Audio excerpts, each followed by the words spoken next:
sobre los adventistas.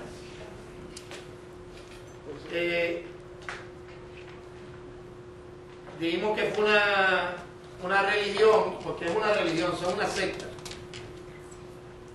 Por algún tiempo ellos trataron de que el pueblo evangélico los aceptara, pero cuando el pueblo evangélico vio que todavía siguen atados a Elena White y que siguen, ellos están, ¿cómo le digo?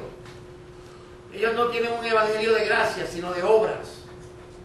Entonces, pues no pueden ser parte del pueblo evangélico, porque ser evangélico precisamente significa que la Biblia es nuestra única y absoluta regla de fe y de conducta. Y estábamos hablando sobre lo que Elena White dice específicamente sobre lo del juicio. ¿Recuerdan el video que vimos la semana pasada? Que el Señor dijo que hay una doctrina que es distintiva de los adventistas del séptimo día, y es la del santuario. Quiere decir que si esa doctrina está mal, dicho por ellos mismos, pues entonces toda su teología está mal. No puede estar bien la teología si ni siquiera lo que ellos llaman como distintivo está equivocado. Vamos entonces a darle rapidito a esto para empezar lo de hoy. Como dijimos la semana pasada, Elena White dice que cada nombre es examinado comenzando con el de Adán hasta este tiempo de acá. Falso. La palabra dice que el buen pastor conoce a sus ovejas. La Biblia dice que el Señor conoce a los suyos. Dios no necesita hacer ninguna investigación para saber quiénes son de Él.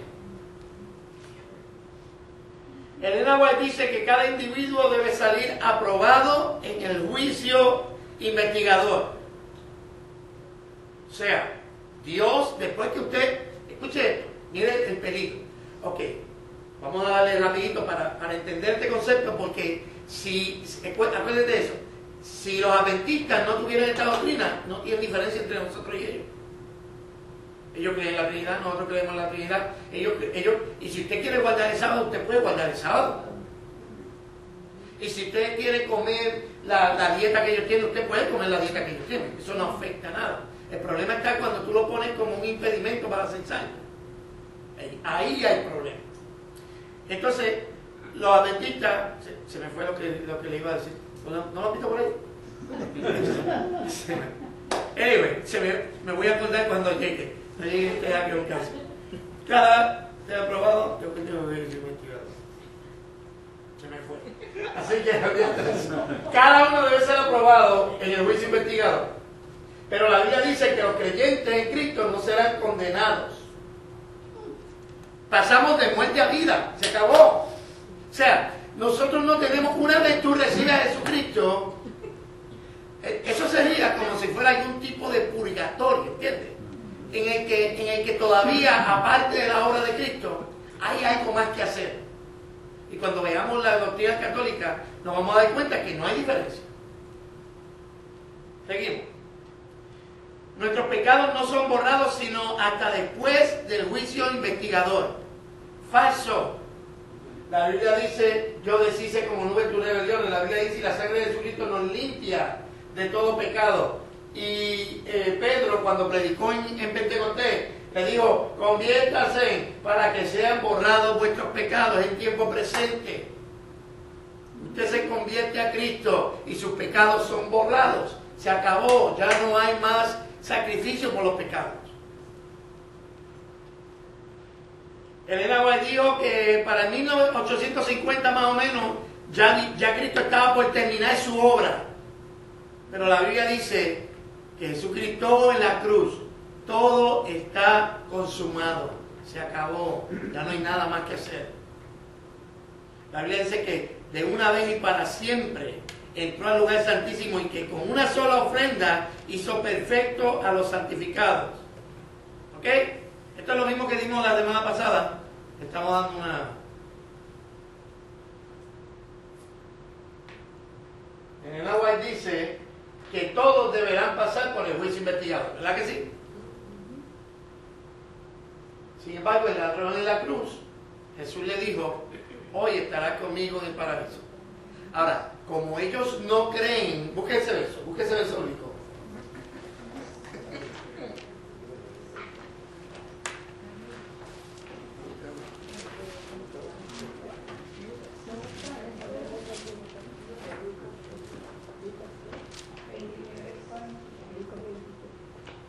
Yo le voy a, vamos a hacer un experimento. Lucas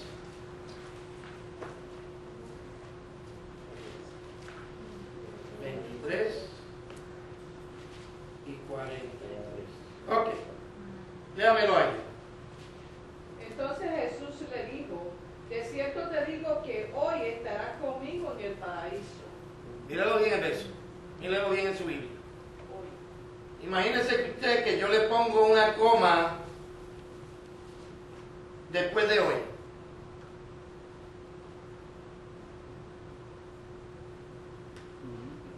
¿Cómo dice?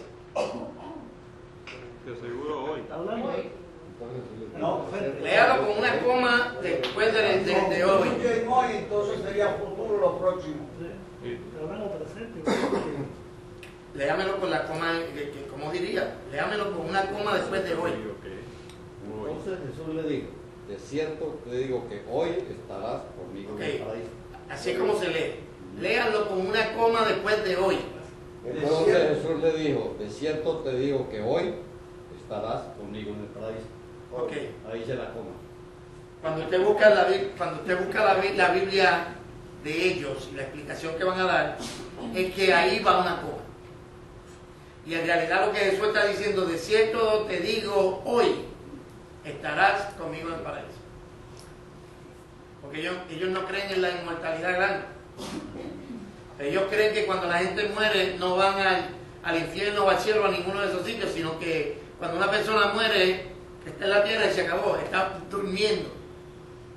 Y lo discutimos en cuanto a la doctrina que ellos tienen.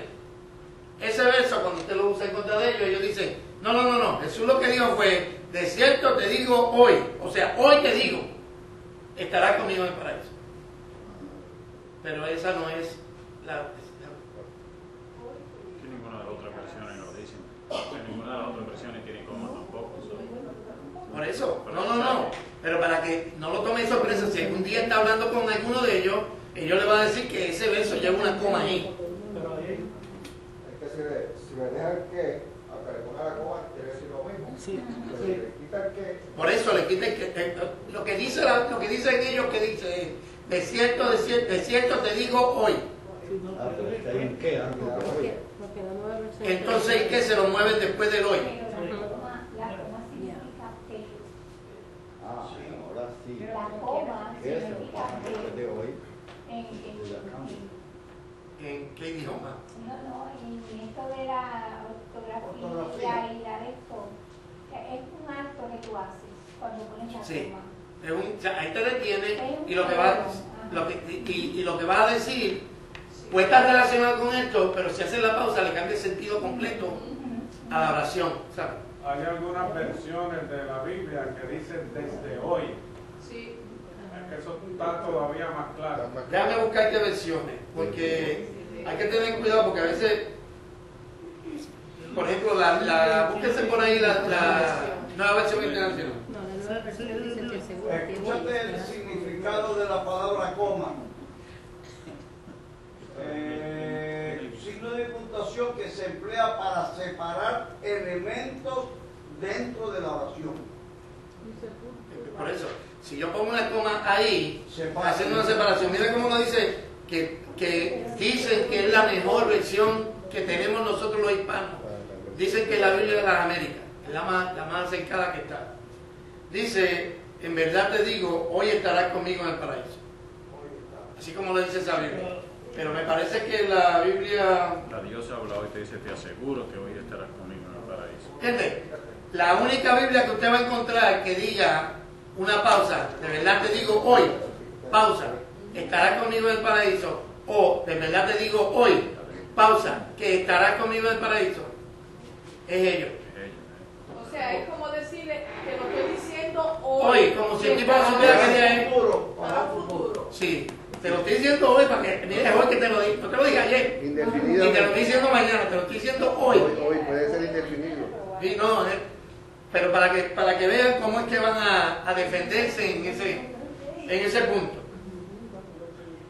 La verdad, la palabra dice,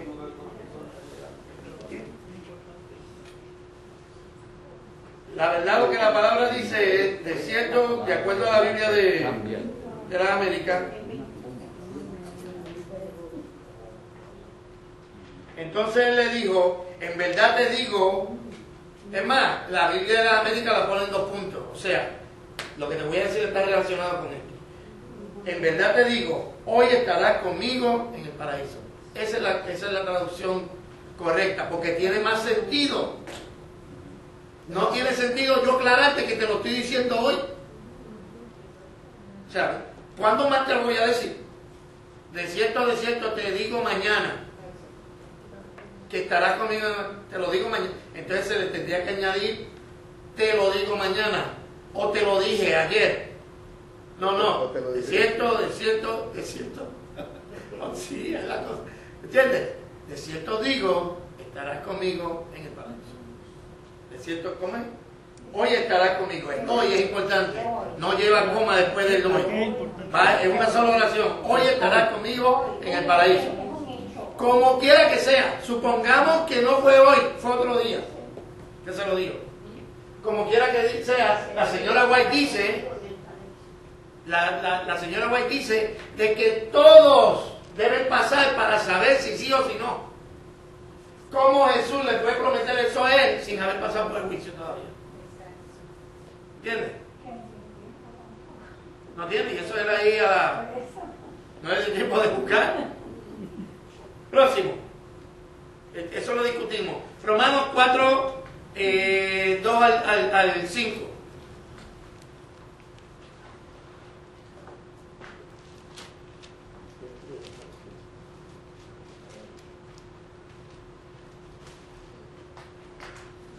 Romanos 4, 2 al 5. Estaba buscando una versión más moderna en el documento ese. En Lucas 20, cuando nos dice cuál es la versión, dice, entonces él le dijo, en verdad te digo, 2 puntos, hoy estarás conmigo en el paraíso. Esa es de la América. Romanos 4. No es la Biblia de la América. No dice cuál es. Pero tenemos la idea. Esa va a ser la defensa. Ya sabemos cómo es que el texto de verdad dice. Y es lo Ok, que ellos pasan, Romano. ellos pasan lo que el statement que dice ella es después de la muerte pasan por el juicio investigador. No, ellos dicen que el juicio investigador empieza en 1844. Nadie ha sido juzgado, nadie está en el infierno, nadie está en el cielo. Todo el mundo que muere, de acuerdo a ella, está en el hoyo. ¿Sí?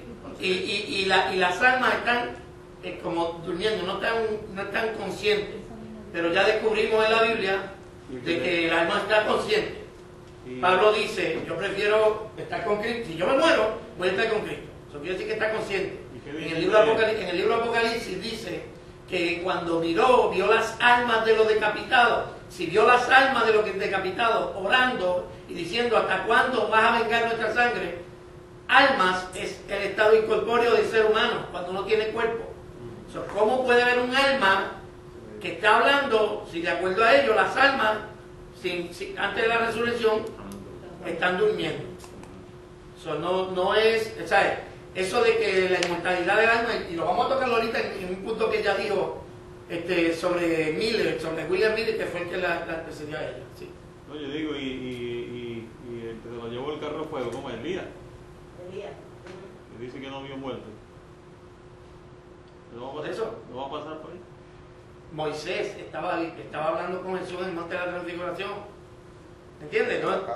No tiene sentido. Abraham 4, 2 al 5. ¿Qué dice? Porque si Abraham fue justificado por las obras, tiene que gloriarse, pero no para con Dios. Porque, ¿qué dice la Escritura? Creyó Abraham a Dios y le fue contado por justicia. Vamos a dejarlo hasta ahí porque ahí cachamos ahí.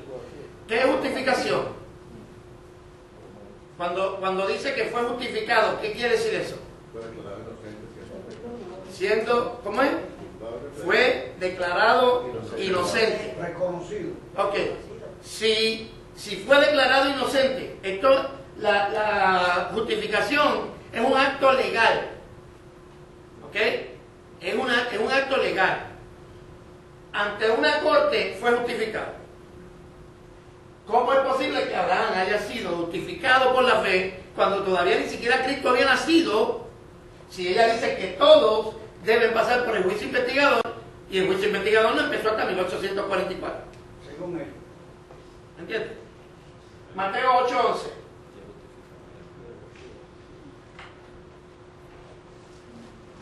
Y os digo que vendrán muchos del oriente y del occidente y se sentarán con Abraham e Isaac y Jacobo en el reino de los cielos.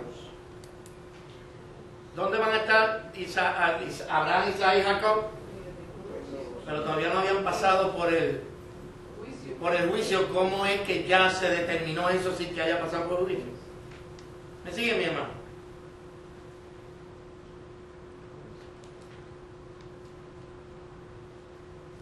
Dice, mira esto, analice esto conmigo. Mira lo que dice Elena White. Dice, si tiene luz acerca del sábado, no puede ser. Perdón, si tiene luz acerca del sábado, si alguien tiene luz en cuanto a lo que tiene que ver con el sábado, no pueden salvarse a rechazar esa luz. O sea, si yo sé lo que significa el sábado, que es el día de reposo, ellos lo que están diciendo es, tú te vas al infierno por no guardar el sábado. ¿Ok? ¿Estamos claros? Eso es.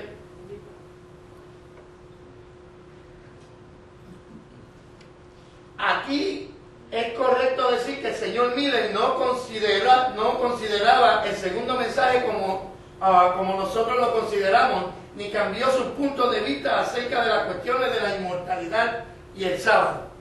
Déjame contarle la historia. Cuando pasó el chasco, que ellos le llaman el gran chasco, que fue cuando Cristo iba a venir y los dejó plantados. Ese día ellos entonces dicen que recibieron otra revelación, pero Miller se apartó de ella. ¿Ok? Miller se apartó de ella. Miller se apartó de lo que tenía que ver con la inmortalidad del alma. O sea, Miller aparentemente creyó que el alma sí era inmortal y no guardaba el sábado. ¿Estamos claros hasta ahora? O sea, ella está diciendo, el que sepa sobre el sábado y no lo cumpla, se pierde. Miller sabía sobre el sábado, pero después de que metió la pata como la metió, se apartó de esa doctrina y no guardaba el sábado y creía en la inmortalidad del alma. ¿Ok? ¿Alguien que me lea esto, repito? Moisés erró cuando estaba a punto de entrar en la tierra prometida. Así también vi que William Miller erró cuando estaba a punto de entrar a la Canaán celestial al permitir que su influencia actuara contra la verdad. Otros le llevaron a hacer esto. Otros deberán responder por esto, por los ángeles. Pero los ángeles observan el precioso polvo de este siervo de Dios y saldrá al sonido de la final trompeta. Ok, ¿de quién están hablando? De William Miller. De el que ella dice que erró, que se apartó de la verdad. La misma verdad que ella dijo, que si la rechaza, te pierde. Pero este no. Miller no. Miller se va a levantar a la final trompeta. No lo condenó. Y le echa la culpa a los otros. Entonces los demás, sí, pero Miller no. Era su padre. ¿Ah? Miller fue el que empezó todo este revuelo por estar tratando de decir que... Para concluir, ¿por qué no somos adventistas? Porque es que es una falsa. Es una falsa. Los escritos de Elena White son una falsa. Hay tantas inconsistencias, lo único que ella fue consistente es en ser inconsistente. Donde único había consistencia. Fue una plagiadora y le vendió a la gente sus escritos como revelación divina cuando quedó demostrado por la historia de que ella plagió esos trabajos el 80% de su trabajo fue plagiado. De cada 100 palabras que ella dijo y escribió, 80 no eran de ella. Pero vendió todo como una inspiración divina. Por eso es que no somos adventistas. No somos adventistas porque nosotros creemos en la salvación por fe, en el sacrificio de Jesucristo, por gracia y nada más. Nada más. Solamente Cristo, solamente por fe, solamente por gracia. Y se acabó lo que se da. ¿Ok? Si usted quiere aprender más, mire, a veces que estamos pajareando en la computadora, póngase a leer cosas interesantes o a ver documentales interesantes y aprenda todas estas cositas que son buenas. Y ahí terminamos con lo que, o sea, si fuéramos a buscar cada uno de sus creencias, cada uno de las cosas que ellos dicen, estaríamos 6 meses tratando de hablar, pero ya tenemos una idea de por qué. Quedó contestada la pregunta, ¿por qué no somos adventistas? Ok, eso es lo que queríamos, contestar por qué es que no somos adventistas. Ahora bien, la pregunta ahora es, y esta le vamos a dar rapidito, yo en el tiempo que me queda seguramente terminen, cuidado que terminemos antes, porque, ay Cristo Jesús, vamos a ver.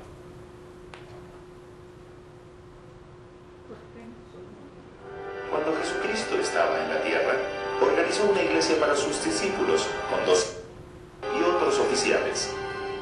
Después de la crucifixión del Salvador y la muerte de los apóstoles, la tierra entró en la edad del oscurantismo, época en que se perdieron muchas verdades sagradas. En 1820, en el estado de Nueva York, en los Estados Unidos de América, ocurrió un renacimiento religioso.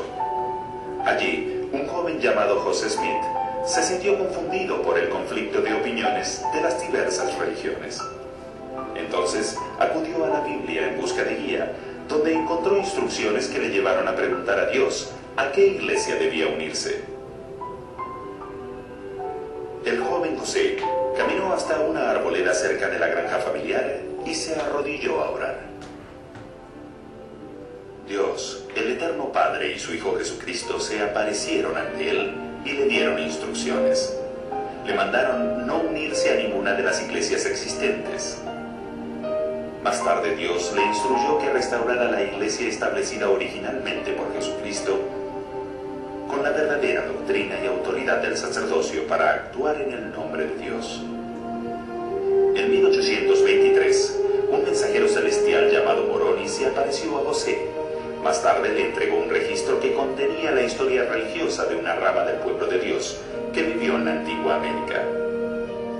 Esos anales de su civilización habían estado sepultados por muchos siglos. Mediante el don y el poder de Dios, José tradujo ese registro.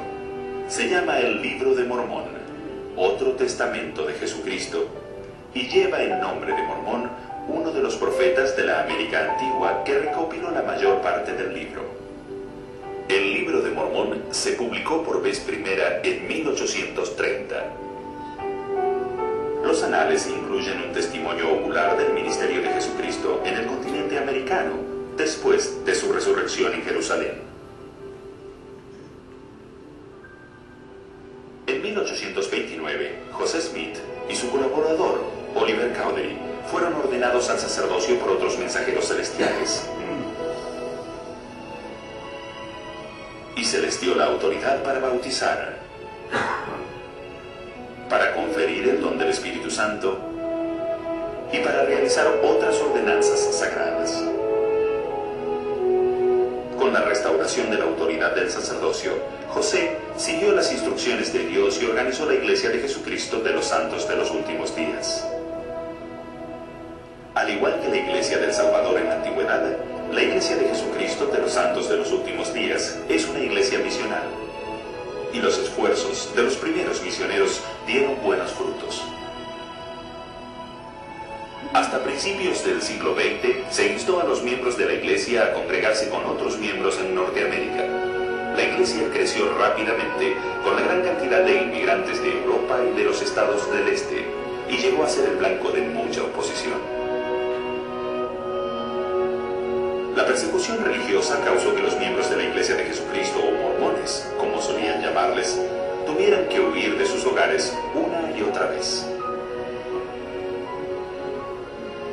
En 1839, los Santos de los Últimos Días fundaron la comunidad de Nauvoo, en tierras pantanosas a orillas del río Mississippi.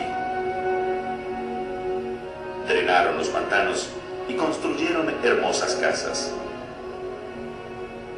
Cultivaron la tierra.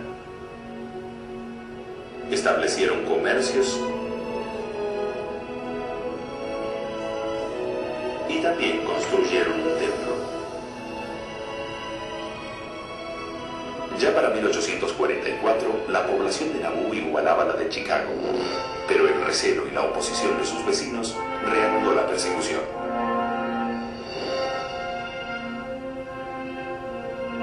En pleno tumulto, José Smith y su hermano Hiram fueron asesinados por un populacho armado en una cárcel de Carthage, Illinois, mientras esperaban presentarse a juicio. Las chusmas atacaron a los santos de los últimos días, quemaron sus cosechas, destruyeron sus hogares y amenazaron con exterminarlos. En 1846, Brigham Young, que había sucedido a José Smith como líder de la iglesia, cruzó el río Mississippi e inició un éxodo histórico por las vastas llanuras desérticas hasta las montañas rocosas, más de 1.600 kilómetros al oeste. El primer grupo de pioneros llegó al Valle del Gran Lago Salado en julio de 1847. Durante los años siguientes, miles de santos de los últimos días cruzaron penosamente las grandes llanuras norteamericanas hasta su nuevo refugio. La mayoría de los pioneros cruzaron en carromatos, pero algunos de los miembros más pobres solo tenían carros de manos pequeños y ligeros. En los años siguientes, casi 3.000 personas en 10 compañías de carros de mano cruzaron las llanuras. Los pioneros mormones fundaron más de 600 comunidades en el oeste, desde Canadá hasta México. En enero de 1896, Utah se convirtió en el estado número 45 de los Estados Unidos de América. En esa época había más de 250.000 de miembros y la mayoría vivían en Utah. En el siglo XX, la iglesia alcanzó varios puntos importantes de su crecimiento. Había 1 millón de miembros en 1947, 2 millones en 1963, 3 millones en 1971 y 4 millones en 1978. Ya para febrero de 1996, más de la mitad de los miembros de la iglesia vivían fuera de los Estados Unidos. El total de miembros rebasó los 11 millones en el año 2000. La Iglesia de Jesucristo se ha convertido en una de las principales religiones cristianas y comparte el amor de Dios en todo el mundo. Ok. Si a ellos no les da vergüenza echar el cuento ese, pues entonces porque yo lo enseño. Aunque ellos hablen de Jesús, los mormones no son cristianos. Ellos no son cristianos. Por lo menos ellos no representan el cristianismo clásico. El Cristo que nació en Belén no es el que ellos predican. Es otro.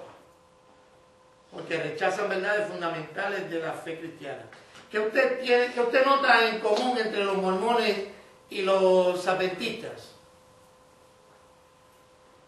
Yo lo que puedo observar es que en ambos es una religión que ha sido creada más por hombres que lo que dice la Biblia. Ok, ¿y qué tuvieron esos hombres? La relación que tienen. Según hay una revelación que no Revelaciones, experiencia. Ninguna tampoco. Se creó una religión. Casi al mismo tiempo que la otra. Se creó una religión basada en una experiencia. En conocimiento de hombre. No hay ningún tipo de evidencia. O sea, nadie cuestiona a Joseph Smith y dice, déjame ver las tablas de oro. No, porque el ángel Moroni las llevó. Siempre alguien tapa a alguien. ¿Me entiendes? ¿Dónde está el... ¿Sabe que la iglesia como que se conocía Porque la iglesia, cuando usted lee los escritos en la Biblia, por ejemplo, Pablo un día fue y confrontó a Pedro. Lo confrontó y le dijo, lo que tú estás haciendo es de condenar. Y Bernabé y Pablo tuvieron un encontronazo. ¿Por qué? Porque como esto no estaba fundado en un hombre, no había ningún hombre que tuviera preeminencia sobre ninguno de los demás. Aunque los apóstoles tenían la autoridad apostólica, entre ellos mismos, usted ve que había pelea y habían sus problemas. Y los mormones, los testigos de Jehová, los mitas, los mitas para los que no son de Puerto Rico, es una religión que dice que el Espíritu Santo encarnó en ella, fue. Ella dice que ella era el Espíritu Santo y que iba a resucitar. Y como no resucitó, pues no, es que reencarnó en el Hijo. Y tienen ahí, y el Hijo tiene, Aarón tiene hijos, ¿verdad? Sí. Creo que sí. Tiene uno que no quería reconocer, no. Tiene un bastardo, tiene.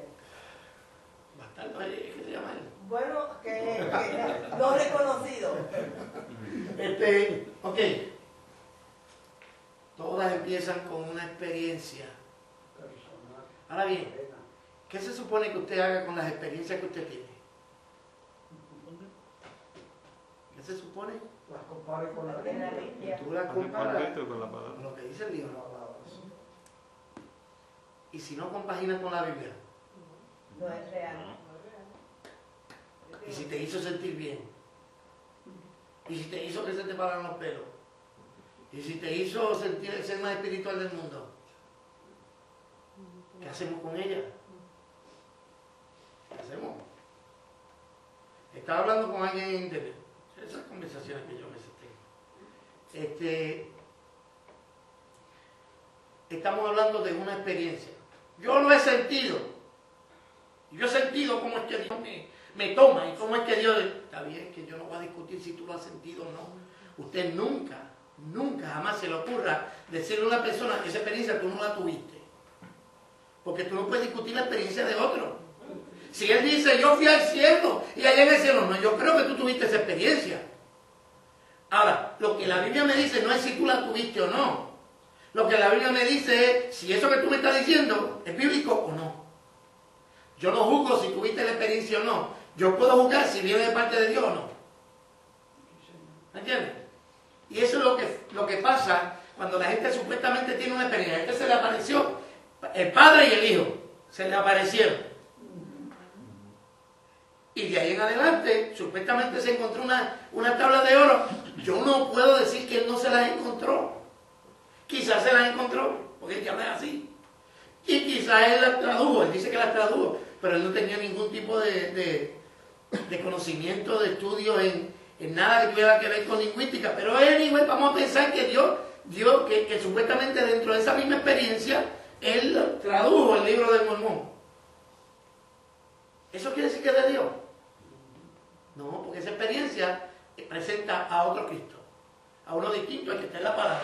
No importa cuál sea la experiencia que usted tenga, que te haya tirado para atrás, que te haya parado los pelos. Mire, hay gente que van a los espiritistas y los espiritistas le dan un mejunje, se lo toman y se le va el dolor que tenían. Eso quiere decir que es de Dios. Puedes ir donde una campaña de una persona, la persona te sanó, eso quiere decir que es de Dios. Los milagros no determinan que es de Dios, es una experiencia. Y esa experiencia yo la tomo a mi lado. La Biblia dice que es posible. Pues yo la tengo aquí a mi lado. Chévere. Eso no quiere decir que lo que el tipo está diciendo es verdad. Eso no es lo que quiere decir. Me sigue mi hermano. Su experiencia, yo para mí la experiencia es completamente irrelevante con lo que tiene que ver con la fe. Usted la fe no es una cosa de creer como los locos. La fe es la respuesta que nosotros damos a una razón. Es decir, usted no puede creer que, imagínate que en lugar de que yo le presente a Jesucristo, que Cristo nació en un pesebre, yo le diga que Cristo sembraron una semilla de habichuela y nació Cristo de ahí. ¿Verdad que eso no tiene sentido? ¿Por qué? Porque a usted el razonamiento dice, eso es imposible, eso no puede ser. Pues quiere decir que la fe actúa conforme a la razón. Usted tiene que tener una razón para creer. Si usted no tiene una razón para creer ¿Qué clase de fe es esa? ¿Me sigue? Por ejemplo, yo creo en Dios. ¿Por qué? ¿Porque lo siento? No, yo a veces no siento a Dios. Pero la razón por la que yo creo en Dios es porque todo esto que yo veo tiene que tener un autor. Porque yo la perfección en que está todo creado tiene que tener, no tiene que ser mi experiencia la que defina por qué yo creo en Dios, sino la razón que me está dando la naturaleza para yo creer que hay un Dios. ¿Estamos claros? No quiere decir ver para creer. No. Lo que tiene que decir es que su fe es la respuesta a una razón. Usted escuchó una razón, usted percibió una razón, una idea, y esa idea creó esa fe. ¿Estamos? La experiencia es lo de menos. Yo estoy seguro que usted no siempre, bueno, por lo menos yo no siempre siento a Dios. Hay momentos de tristeza, hay momentos de dolor, hay momentos de rabia, hay momentos de 100 momentos en que mi experiencia no me está diciendo que Dios está ahí, pero Dios está ahí. Porque no es lo que yo experimente, es lo que Él dijo. Y Él dijo, yo nunca te voy a dejar. ¿Ok? So, la experiencia nuestra, pongámosla a un lado, porque mira lo que pasa cuando la experiencia es la que dicta lo que nosotros hacemos. ¿Ok? ¿Por qué no soy mormón? Primero, porque para los mormones la Biblia no es la regla infalible de fe.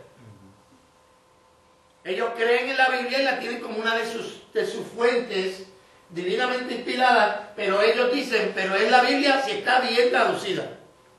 Ahora, para tú tener una Biblia que esté bien traducida, me tienen que decir ellos cuál es la que está bien traducida. Y ellos nunca dicen cuál es la que está bien traducida. ¿Ok? So, para ellos tienen la Biblia, ellos tienen el libro del Mormón, ellos llaman, que ellos llaman también el libro más correcto del mundo y que una persona puede acercarse a Dios mejor por sus preceptos que por cualquier otro libro. El libro del Mormón es más importante que la Biblia para ellos. Doctrina y Pactos es otro libro que ellos tienen. Y La Perla de Gran Precio es otro libro que ellos tienen. ¿Ok? ¿Por qué yo no soy mormón?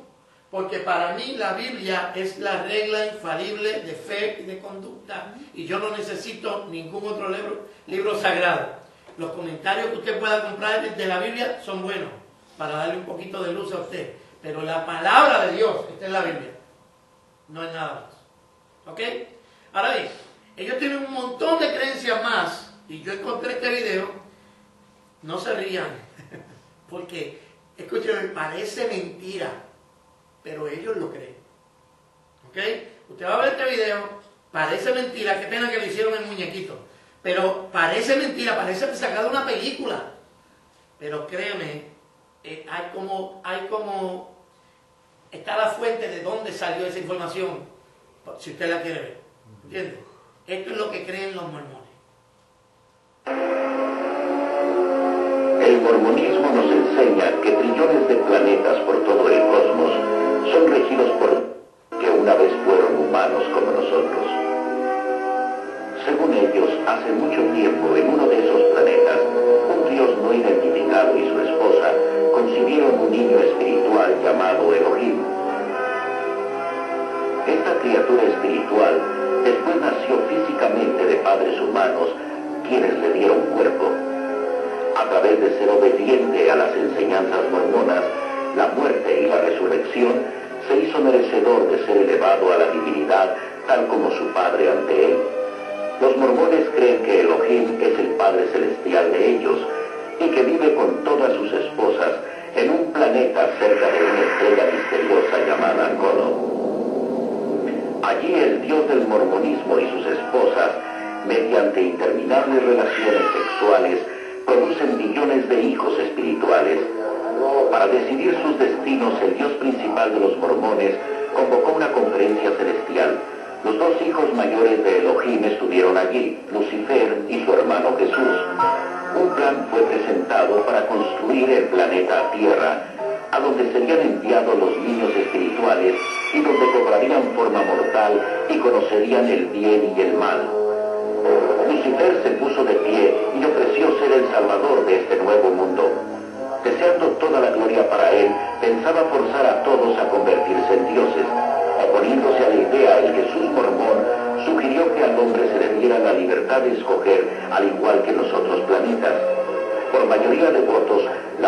promesa del Jesús mormón fue aprobada, siendo él quien sería enviado como el Salvador del planeta Tierra. Enfurecido, Lucifer convenció con astucia a una tercera parte de los espíritus destinados a la Tierra a que se rebelaran y lucharan a su lado. Este Lucifer se transformó en el diablo y sus seguidores, los demonios. Enviados a este mundo, se les negó para siempre cuerpos de carne y hueso. Los que permanecieron neutrales en la batalla fueron maldecidos con hacer de piel negra. Así explican los mormones el origen de la raza negra. Los espíritus que pelearon más valientemente contra Lucifer nacerían de familias mormonas en el planeta Tierra. Estos serían los de piel clara o blancos encantadores, como los describe el libro del Mormón. Los primeros profetas mormones enseñaban que Elohim y una de sus diosas esposas vinieron a la tierra como Adán y Eva para dar comienzo a la raza humana. Miles de años más tarde, Elohim, una vez más en forma humana, viajó a la tierra desde la estrella base Colo, esta vez para tener relaciones sexuales con la Virgen María, con el fin de proveer a Jesús de cuerpo físico. El apóstol mormón Orson Hyde enseñaba que después que Jesucristo creció, tomó por lo menos 3 esposas: María, Marta y María Magdalena.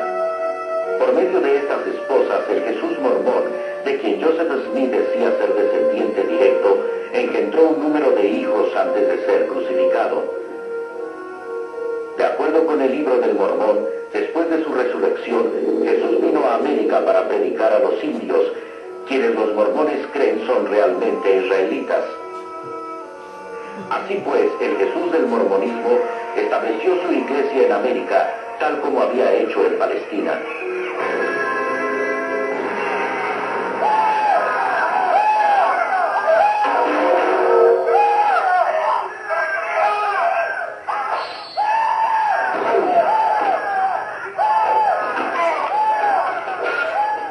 Por el año 421 después de Cristo, los indios israelitas de piel oscura, conocidos como los lamanitas, habían destruido a todos los nefitas en varias e intensas batallas. Los archivos de los nefitas se supone estaban escritos en placas doradas, las cuales Moroni, el último nefita viviente, había enterrado en el cerro Camora.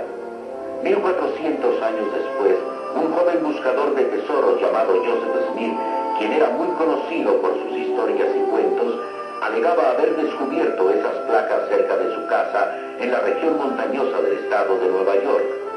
Hoy en día, Smith es honrado por los mormones como profeta por haber dicho que había tenido visiones del mundo espiritual en las cuales había sido ordenado a que organizara la iglesia mormona porque todos los credos cristianos eran una abominación.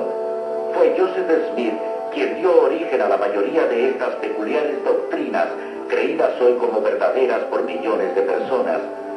Manteniendo un rígido código de requisitos morales y financieros y realizando rituales sagrados en el templo, solo entre ellos y los muertos, los santos del último día esperan poder probar su validez y por lo tanto convertirse en dioses. Los mormones enseñan que todos deben comparecer ante Joseph Smith, el Jesús mormón y Elohim en el juicio final. Estos mormones que fueron unidos en la ceremonia del matrimonio eterno esperan convertirse en dioses polígamos en el reino celestial, regir sobre otros planetas y procrear nuevas familias a través de la eternidad. Los mormones dan gracias a Dios por Joseph Smith, quien alegaba haber hecho más por nosotros que ningún otro hombre, inclusive Jesucristo. Los mormones creen que él murió como mártir y derramó su sangre por nosotros, para que también podamos transformarnos en dioses. Qué estupidez más grande. Ahora entiendo por qué no venía. Eso es lo que lleva, eso es lo que conlleva las manifestaciones sin fundamento. Pero eso está completamente errado. Vamos a ver algunos de sus errores. Dios se hizo a sí mismo con su esfuerzo personal. Dicen que Elohim, el Dios que creó, Dios, o sea, Jehová, Dios, Yahweh. Jehová es el Dios de este mundo, pero hay otros mundos por ahí donde hay otra gente que son dioses. Él era un hombre que se hizo Dios con el tiempo. El error número 2. Hay muchos dioses que organizan cielos y tierra. Es que no vale la pena ninguno ir a buscar la Biblia. ¿Para qué? Si esto es una fantasía. Esto fue sacado del dedo del pie de alguien. Los dioses tienen esposas celestiales con las que multiplican sus hijos en el otro mundo. Ellos se casan y si tú te casas no es hasta que la muerte los separe. No, eso es por la eternidad. Sí, después en el otro mundo te encuentras con la misma esposa y puedes tener más. ¿Qué piensa que va al infierno? No, solamente eso, que está con la misma suegra. Ok, número 4. Para crear el hombre, Dios vino a este mundo como Adán, con un cuerpo celestial, y se trajo una de sus esposas, que será Eva. Adán y Eva eran Dios. Adán es nuestro Padre y Dios, el único Dios con que tenemos que lidiar. ¿Sabe cuál es el problema? Que usted no puede hablar en la Biblia y decirle en la Biblia porque ellos no creen en la Biblia como en el lengua libre, ¿para qué pierdo tiempo? Simplemente el sentido común nos dice a nosotros que eso es una tontería. Los mormones no creen en Dios. ¿Perdón? Los mormones no creen en Dios. No, ellos lo que creen es en muchos dioses. Ellos creen en un montón de dioses. O sea, para ellos todos somos dioses. Todos nosotros somos dioses. O sea, potencialmente podemos ser dioses. Si usted se porta bien, si usted cumple con las leyes de los mormones, usted llega a ser Dios. ¿Qué dice ahí? Encima de Adán está Jehová y encima de Jehová Elohim. Que es el más grande de todos los dioses. Pero si Jehová es lo mismo que Elohim. Es lo mismo. Qué empeño en complicarse la vida. Error número 7. El alma humana existe antes de que la persona sea engendrada. ¿Usted cree eso? Ay, santo. Hay evangélicos, yo no considero ese sujeto evangélico, pero enseña en la persistencia del alma. Y es un apóstol grandísimo en Miami. Dice que el rey es Jesús, pero no es verdad. En su vida el rey no es Jesús porque enseñaría el verdadero evangelio de Jesucristo. Y enseña que... ¿Qué pasó? Y enseña que el alma existía antes y que cuando te tocó crecer, Dios está sacando un alma. Por eso es que cuando tú mueres, tú no vas a un lugar, sino que vas de regreso a un lugar. Y eso es una aberración doctrinal. ¿Entiendes? El alma es creada cuando en el momento de la concepción. Cuando ese óvulo se fecundó, ya eso es un alma. No existía antes, existe desde ese punto en adelante. ¿Ok? Eso es lo que la Biblia enseña. Ah, no, pero los versos bíblicos que usan es porque desde antes del vientre de tu madre te conocí. Y eso no prueba nada. El Cordero fue inmolado desde antes de la fundación del mundo. ¿Quiere decir que Cristo murió antes de la fundación del mundo? No. Hay que saber estudiar la palabra. Y de lo que está hablando de otra cosa. Pero esto es una doctrina bien peligrosa. ¿Por qué? Porque esto es lo que enseña el hinduismo. Que el alma ya existía. Y si vamos a conceder que el alma ya existía, ¿por qué no puede existir el karma? ¿Me entienden? Para que usted vea cómo esta doctrina a veces se mete.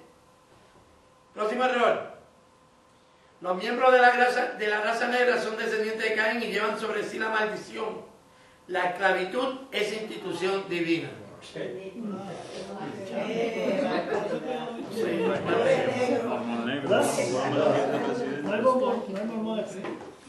Ahora creo que cambiaron eso. Eso es lo bueno de ellos, porque ellos dicen que pueden cambiar la doctrina cuando quieran. Cambia cuando quieras. ¿Entiendes? Así cualquiera. No hay una regla objetiva de conducta y de fe. So, para ellos, los pobres negritos, ese se me olvidó traérselo. La que estábamos hablando antes, ¿cómo es? Adventista. Elena White dice que esto no me lo inventé yo, ella dice que hay razas que nacieron de la mixtura entre humanos y animales. Que hay que ser bien bestia, oye. Cuando surgen esa secta, esta es la época esta del año 1800, y parece que en Estados Unidos había mucho racismo. Y los personajes de color pues lo veían como inferior. De hecho, estaba el conflicto de que después más tardecito fue la guerra civil, que fue precisamente por eso. Entonces ahí es más claro entender que todo esto es falso, porque ¿cómo va a ser inspirado si está basado en el racismo? Y con eso se prueba. Está basado en lo que está pasando en ese momento. ¿Sabes? Si usted nota, todas nacieron más o menos en esa misma fecha. El diablo estaba lucido en 1800. Se inventó toda esa cosa. Y casi todas tienen que ver con la venida de Cristo. Note esto. Los adventistas, los testigos de Jehová, los mormones. ¿Cómo se llaman los mormones? No, ahí no lo dice. Ellos son la iglesia de Jesucristo, de los santos, de los últimos días. Todo tiene que ver con una idea escatológica del futuro. No es casualidad, se lo dije la otra vez, se lo digo de nuevo. No es casualidad que en el 1830 también nació la doctrina del rapto secreto. Fue en 1830. Había una revolución, todo el mundo está esperando a Cristo en esos días. ¿Ok? Esto es lo que piensan los mormones. Por supuesto, ellos ahora, si usted le pregunta, van a decir que ellos no creen eso. Pero lo creían. Lo que pasa con ellos es que van cambiando, no como los camaleones. Ellos van cambiando la doctrina de acuerdo a cómo los presionan. Tanto el fundador como sus colaboradores enseñaban y practicaban la poligamia. Sí, señor. El señor Essellón tuvo por lo menos 21 esposas. Que yo no me quiero imaginar el bill de Charles Support. Chiquimbo tuvo 46. ¿Cómo podía? Si es una idea problema. Una esposa, bueno, hay hombres que han tenido muchas esposas aquí en este mundo. Sí, es que hay gente que no aprende. Han tenido 24 y 34 niños. Yo conozco ¿Cuánto tuvo Salmón? Como 700 entre esposas y concubinas. Yo conozco un señor dominicano, tuvo 12 mujeres y 34 hijos, entre todos. Que da gracias a Dios que no le están cobrando echar su polvo. Eso sería. Pero anyway, pero aquí estamos hablando de una religión que lo enseña. ¿Ok? La religión mormona, ellos creen en la poligamia. Y dicen que cuando tú vayas al cielo puedes tener todas las mujeres que tú quieras. Y la doctrina puede ser cambiada según dicta el Estado. Pero ¿y qué relado es ese? Sin embargo, ahora están en contra del matrimonio homosexual. Y me imagino que tendrán que cambiar también la doctrina. ¿Entienden? Porque cuando se hizo la ley de que la poligamia era un delito en Estados Unidos, ellos cambiaron la doctrina. ¿Ok? Y ahora si te cogen con más de una mujer, te expulsan. ¿Por qué? Porque ellos cambiaron la doctrina. Sin embargo, eso no es secreto para nadie, de que ellos en secreto tienen su poco de mujeres. Y todo qué locura, mano. Eso se practica todavía entre ellos. Pero qué locura. Y tienen sobre, qué sé yo cuántos millones, como 100 millones de seguidores. Es que es bien fácil, el que le guste eso se le hace fácil. Pero no creas, porque es una esclavitud. Tú tienes que vivir a base de obras. Tú no puedes tomar ni Coca-Cola. No puedes tomar café. Está quebrantando la ley. ¿Entiendes? Es una esclavitud. O sea, cuando lo vemos, usted no lo ve. También en el Islam es lo mismo. Todas las cosas que parecen ser buenas y placenteras son para el otro mundo. No es para ahora. El Islam te dice, no, muérate en 4 cantos, que allá vas a tener 70 vírgenes. ¿Entiendes? Pero, y si seguimos, hermano, es que usted se queda con la boca abierta, las locuras que esa gente cree. Por eso no le voy a dar mucho tiempo, no vale la pena seguir hablando de ello. Aunque hablen de Cristo, los mormones no son cristianos, porque ellos rechazan las verdades fundamentales de la fe cristiana. El apóstol Pablo dijo, pero aun cuando nosotros mismos, o un ángel del cielo, os anunciaron un evangelio distinto al que os sea anunciado, sea anatema. Si un Cristo distinto al de la Biblia no salva. El Cristo de los mormones no es el de la Biblia, no salva. El Cristo de los testigos de Jehová no es el de la Biblia, no salva. El de los adventistas, aunque sea el de la Biblia, no hizo la obra completa, tampoco salva. Así que hemos estudiado estos 3 grupos. Dejé el próximo para comenzarlo porque aquí vamos a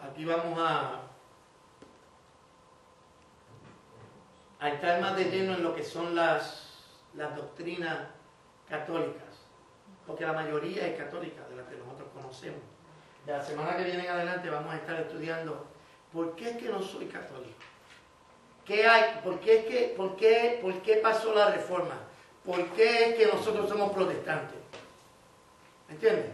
Y otra cosa bien interesante, y yo me atrevo a asegurar que nosotros todos los que vinimos, ¿quién aquí no vino de la Iglesia Católica?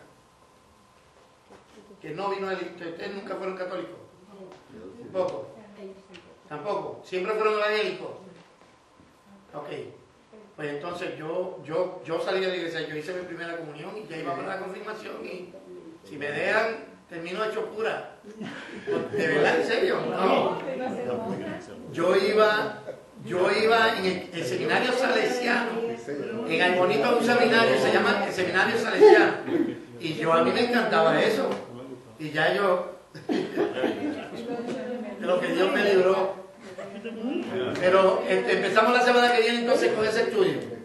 ¿Estamos claros? ¿Algún comentario, alguna pregunta sobre lo que hemos estudiado hasta ahora? Yo lo que quiero comentar es lo siguiente. Estaba analizando este argumento en la casa hoy y estaba pensando que si nosotros como cristianos vamos a enfrentar este tipo de personas con este tipo de creencias, vamos a crear un problema nosotros mismos. Yo estaba pensando que hay unos versículos bíblicos que ellos los invierten un poquito y quizás tenemos un familiar, un pariente, alguien que nosotros queremos mucho y que quisiéramos que lo sacáramos de este ambiente, es que tratemos de entrar con ellos como si nosotros estuviéramos interesados en la doctrina de ellos, pero que tengamos también con qué los vamos a confrontar. Porque si dejamos que el argumento salga de ellos nada más, yo no estoy preparado con un argumento bíblico, me va a crear un problema. O sea, y esto lo estamos haciendo con familiares cerca a nosotros. Entonces, no lo estamos enfrentando, lo vamos a enfrentar con una situación de enfrentamiento, lo que nos va a traer un problema. Entonces, inclusive, y estoy seguro que voy a decir, hasta ellos van a influenciar en el testimonio nuestro porque nos van a usar para argumentarlo, porque déjenme decirlo, ellos están bien condimentados, ellos están bien preparados, ellos saben de qué te van a hablar. Si tú no tienes un solo argumento bíblico con qué enfrentar, mejor es que te quedes callado. Pero es triste que lo hagamos cuando tenemos el conocimiento y la palabra que de verdad es la correcta a través de la Biblia.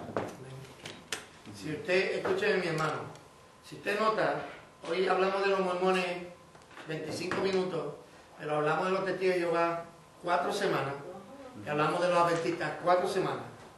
porque esos sí saben de lo que están hablando. Sí, señor. Los mormones son unos disparateros. Para mí los mormones, el que cree en los mormones definitivamente se hace verdad la palabra de que Dios, cuando no quiere creer la verdad, les da un espíritu de engaño para que crean la mentira. Porque es que los mormones se caen de la mata, eso no hay que estudiar mucho. Pero como dice el hermano Ernesto, es cierto. Escúcheme, si usted no va a dar una buena, acuérdese que usted me representa a mí. Y yo lo represento a usted. Si usted no va a dar una buena razón de nuestra fe, mejor no dé ninguna. Seguro que sí. Si usted va a abrirle la puerta a los testigos de Jehová para después no saber qué le va a decir, no le abra la puerta. Pero yo creo que hemos sido equipados en estas 8 semanas Sí, señor. en cómo es, cuál es la fuente bíblica. No podemos ir verso por verso, porque eso le toca a usted en su estudio personal, pero le damos una base de dónde salimos. ¿Por qué creemos que Cristo es Dios? ¿Por qué creemos que el sacrificio de Cristo es completo? ¿Por qué creemos que la Biblia es la única fuente de verdad absoluta? ¿Entiende? Y si usted estudia la Biblia, no tiene que tenerle miedo a nadie. A nadie. Así que la semana que viene continuamos con ¿por qué no soy católico? Esa va a ser la pregunta que vamos a estar tratando. Y pues nos despedimos el día de hoy.